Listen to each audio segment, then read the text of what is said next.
काल भी संगत को रोकेगा। उधर से सतगुरु आए किस लिए? संगत को ले जाने, जीव को ले जाने। बिल्कुल। तो सतगुरु भी संगत के लिए सारा प्रयास कर रहे हैं। इधर से जो काल के एजेंट हैं, जो संत रामपाल जी के बेटा बेटी, ये भी किन लोगों की मर्यादा तोड़वाने में लगे हैं? संगत की। संगत की। भाई असली काल के एजेंट कौन है? असली काल के एजेंट, कजोड़ जी ध्यान देना, परमात्मा के इशारों की तरफ।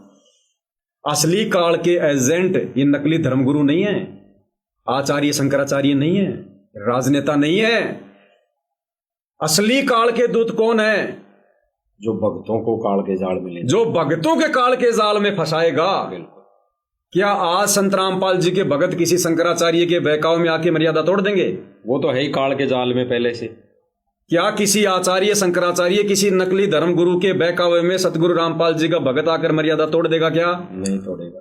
लेकिन उनके परिवार के बहकाव में आके मर्यादा तोड़ रहा है ना। बिल्कुल। तो काल कहां बैठा है? बिल्कुल। अपने दूत काल ने कहां भेज रखे हैं? परमेश्वर की संगत में।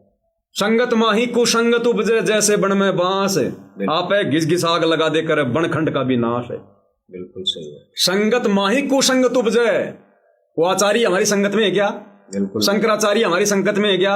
राजनेता हमारी संगत में है क्या?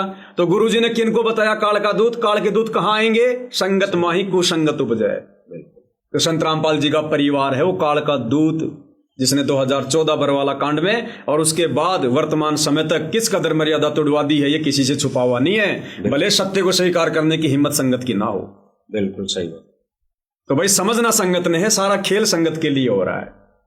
और अगर इस जन्म में मोक्ष नहीं हुआ, और इस जन्म में भी नहीं, संत रामपाल जी के धरती पर रहते सहते यदि आपका शरीर नहीं छूटा, अगर आप इस कदर तैयार नहीं हुए सतलोक जाने के लिए, इस भक्ति मार्ग में उम्र कोई मायने नहीं रखती है। बिल्कुल सही। कि मैं जवान हूं, अभी तो 40 साल का हूं, अभी कैसे सतलोक जाऊंगा।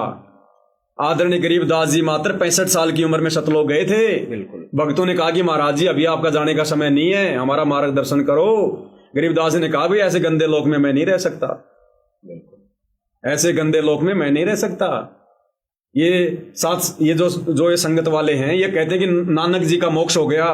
तो नानक जी का मोक्ष हुआ, बेई नदी से सतलोक गए, वो बूढ़े थे क्या? बिल्कुल। दादू जी का मोक्ष हो गया, दादू जी को परमात्मा सतलोक ले गए, वो बूढ़े थे क्या?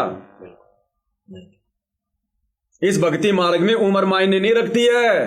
परमात्मा कहते हैं जीवन तो थोड़ा ही भला जब सत सुमरण होई। अगर मर्यादा में रह के भक्ति करेगा, टारगेट तेरा मोक्ष बन गया, तो उम्र का कोई लेखा जोखा नहीं है। जीवन तो थोड़ा ही बड़ा जय सत्य सुमरण होए, ये लाख बरस का जीवना लेख धरे न कोई। और सतगुरु क्या कहते हैं? अगर 20 साल की उम्र में भी तेरी सतलोक जाने की इच्छा तेरी अगर वो प्रबल हो गई, तो कहते हैं तुम कर दो पल में पार हो जा रजाते। बिल्कुल। तो इस भक्ति मार्ग में इस बहम में कोई ना रहना। अभी तो मेरी शादी नहीं हुई है, अभी तो मैं जवान हूं, अभी तो मेरी शादी हुई है, अभी तो मुझे गृहस्थी संभालनी है, अभी तो मेरे बच्चे छोटे छोटे हैं, अभी तो मेरे बच्चे कोई काम धंधा नहीं कर रहे। बहुत बड़ा धोखा खा जाओगे। आज से पहले हमारे असंख्य जन्म हो गए। कितनी बार हम एक्सीडेंट में मर गए, लड़ाई झगड़े में मर गए, फौज में थे, पुलिस में थे, बॉर्डर पे मर गए। उस समय भी हमारे छोटे छोटे बच्चे थे। बिल्कुल। उस समय भी हम जवान थे। तो इस मार्ग में उम्र का कोई लेखा नहीं है।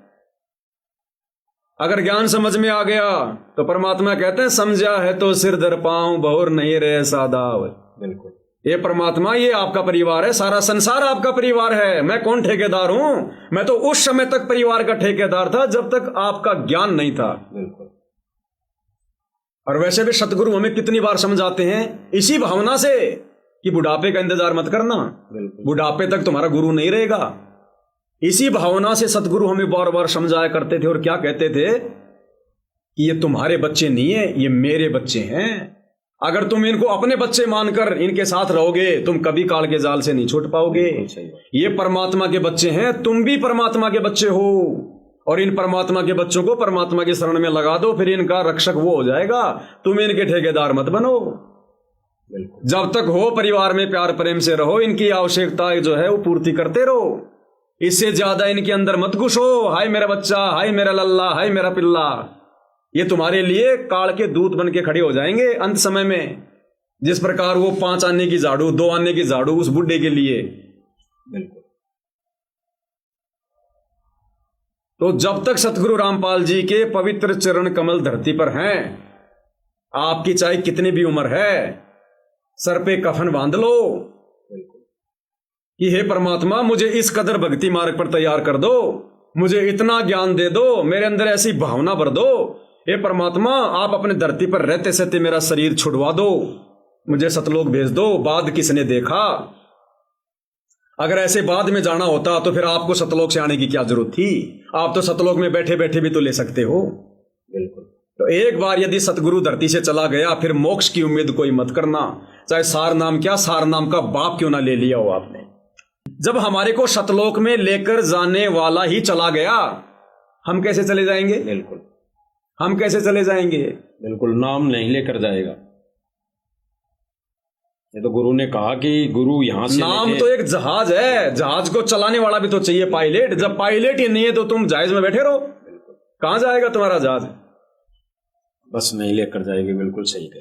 तो इस समय तो कजोड़ जी 90 डिग्री वाले प्रवीण जी की प्रत्येक बात को संगत ने निष्पक्ष होकर धैर्य के साथ में सुनना चाहिए। बिल्कुल भाई वो तुम्हारा क्या ले रहा है, तुम आश्रम वाले उसको क्या दे रहे हो? बिल्कुल तुम दे रहे हो तो भी नहीं ले रहा हो तो बताओ। बिल्कुल अरे संगत भी दान इसलिए करती है कि भगवान मेरे को धन दे, बिल्कुल और वो 90 डिग्री वाला आश्रम वाले दे रहे हैं तो भी थूक रहा है कि ले जाओ ले जाओ।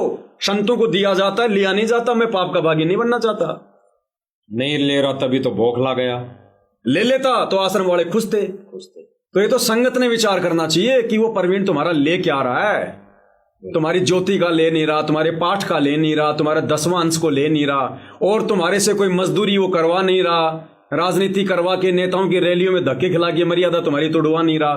अरे नालायको, फिर आदमी क्यों भोग रहा है? बिल्कुल क्यों भोग रहा है? रात के समय गुरुजी कहते हैं अगर कुत्ता भोग रहा है तो मालिक को आंखें खोलनी चाहिए बिल्कुल बिल्कुल कि कुत्ता फालतू में नहीं भोग रहा, कोई मकसद है, उठ खड़ा हो, देख कहीं चोर तो नहीं आ गए। बिल्कुल संगत ने इस पर विचार करना चाहिए